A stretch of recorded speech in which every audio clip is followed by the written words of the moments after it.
sur la piste de kart cross à Sautron. Suite au championnat de l'année dernière où j'avais terminé deuxième, j'avais gagné 3 sessions de 8 minutes. Alors j'ai de la chance, ce jour-là il fait très beau, mais voire trop beau. Il y a énormément de poussière, la piste est extrêmement sèche, on a chaud sous les combis, sous les casques, donc ça va être costaud.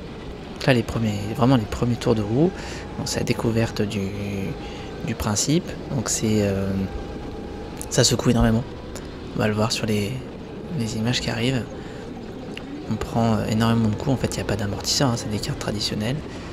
Et dans cette partie, voilà, on se fait littéralement secouer dans tous les sens, donc on n'arrive même plus véritablement à voir où est-ce qu'on est, quand est-ce qu'on tourne, est-ce qu'on freine pas. Donc là, les premiers tours, c'est difficile d'évaluer quand on est efficace, donc c'est pour ça que j'ai mis mon téléphone et l'application pour voir un petit peu ce que ça donne et apprendre progressivement.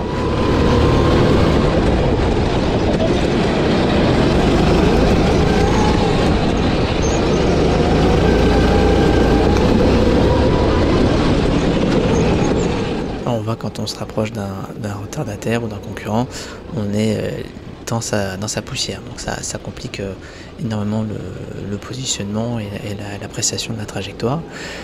On voit aussi que globalement il y a un schéma qui apparaît, c'est que c'est pas ni du sec ni de la pluie. En fait, on est sur des trajectoires où on peut prendre un peu l'intérieur, mais des fois l'intérieur est collant, gluant ou protégé par des cônes. Et puis ça sert à rien de vouloir absolument faire un extérieur parce que le kart glisse davantage quand il est à l'extérieur parce qu'on lui met un peu d'à-coup. Donc souvent en dépassant des pilotes comme ça, on se rend compte que on passe pas trop mal dans l'intérieur et que la trajectoire est un peu moins boostée. Donc tout ce qui fait la différence là en ce moment, c'est plutôt d'éviter les bosses et pas de faire de chemin inutile.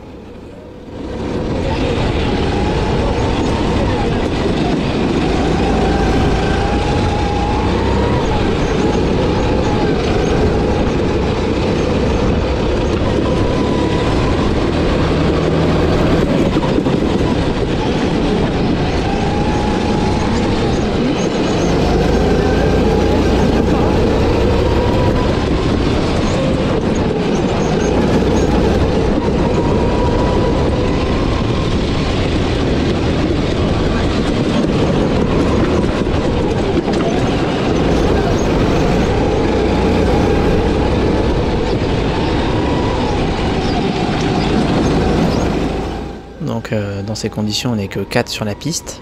C'est déjà assez compliqué de se dépasser. Avec la manche du championnat qui va avoir lieu au mois d'octobre, on sera 8 sur la piste. Ça va être assez ardu.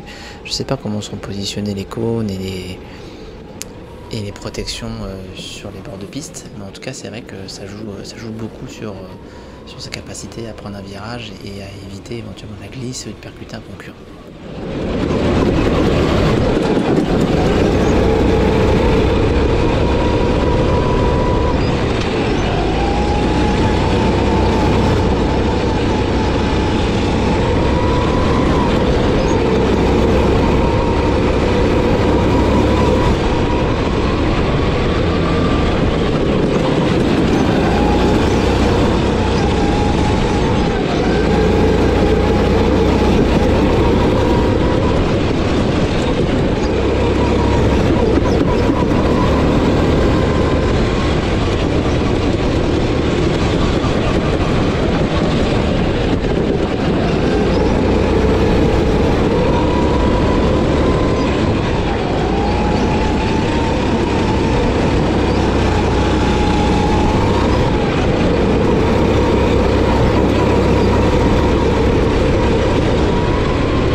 Donc là, je suis en train de revenir sur un pilote un petit peu en difficulté.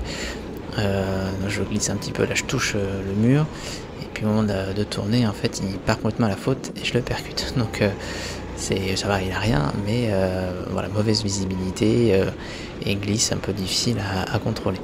Donc là, c'est sur la deuxième session. Et moi, je gagne un petit peu en termes de chrono, je vais réussir à améliorer. Mais ça va vraiment, en fait, ça dépend vraiment de la qualité de la piste. Est-ce qu'elle est extrêmement humide parce qu'ils viennent de la détremper, ou est-ce qu'elle est complètement sèche, est-ce qu'elle est défoncée par les différents passages, et la position des cônes.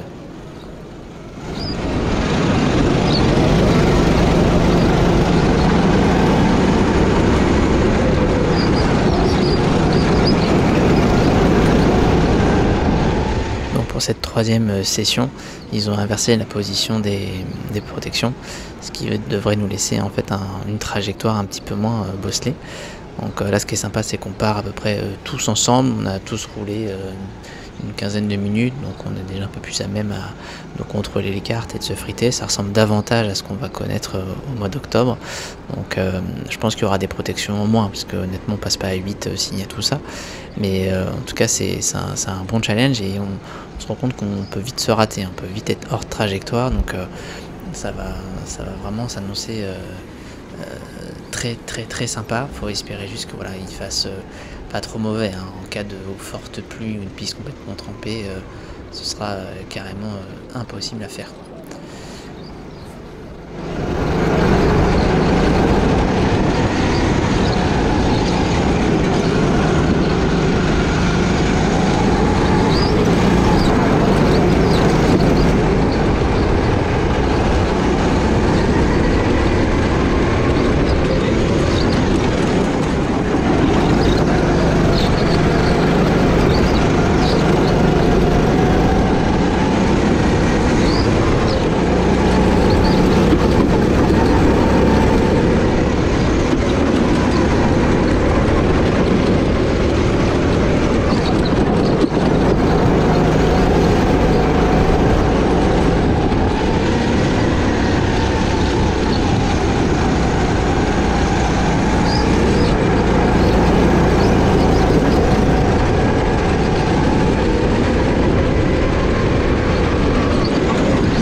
Donc là, je fais une petite comparaison entre à gauche le meilleur temps de ma première série et à droite le meilleur temps de ma dernière série.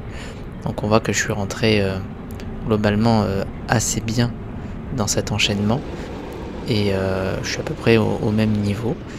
je tourne un petit peu plus tôt dans mon meilleur tour et j'accélère un peu plus tôt, tandis qu'à gauche on voit que je suis pas mal secoué, je mets du temps à reprendre les gaz et je suis un peu déporté. Ensuite évidemment ici la trajectoire est un peu différente, il y a moins d'à-coups, tandis qu'à gauche je suis quand même beaucoup secoué. On voit que dans mon meilleur tour je suis milieu de piste bien plus tôt, tandis que sur mon première session je suis complètement à gauche. Et sur mon meilleur tour, les cônes ont un petit peu chuté, ce qui fait que je peux mieux prendre la corde. Dans mon meilleur tour, je suis tout de suite plutôt à l'intérieur, tandis que sur ma première session, j'ai tendance à prendre un peu à l'extérieur, ce qui fait que je perds de la trajectoire et de la motricité. Donc là, la différence est de 1 seconde 3. Lorsqu'on regarde ma deuxième session et ma troisième session, il y a quelques différences. On voit que là, je peux rentrer plus tôt dans la deuxième session et je peux donc mieux enchaîner avec le virage à droite, ce qui fait que normalement là dans ce virage je prends un petit peu d'avance et je prends la motricité un peu plus tôt. Donc là je réussis un petit peu mieux et là malheureusement je glisse un petit peu sur ma deuxième session et je m'exporte complètement à gauche, tandis que sur ma troisième session je suis déjà relancé. Donc là il y a un petit déficit, on revient à égalité. Là sur cette trajectoire évidemment comme on a moins de boss, j'arrive mieux à attraper l'inter et j'ai moins de glisse. Je suis plutôt au milieu de trajectoire et je peux reprendre les gaz un petit peu plus tôt et encore une fois il y a un cône en moins, ce qui m'ouvre un tout petit peu mieux la trajectoire, tandis que sur ma deuxième session les cônes me gênent, donc j'ai tendance à ouvrir un petit peu plus et on voit la différence, c'est fait. J'ai un peu de survirage dans ma deuxième session qui m'empêche de reprendre les gaz et je suis plutôt libre droite sur ma troisième session, ce qui fait que je suis plus rapide d'une demi-seconde. Voilà, j'espère que cette petite vidéo vous aura donné envie de faire du kart cross à Sautron et on se retrouve pour le kart cross au mois d'octobre pour le championnat NARC.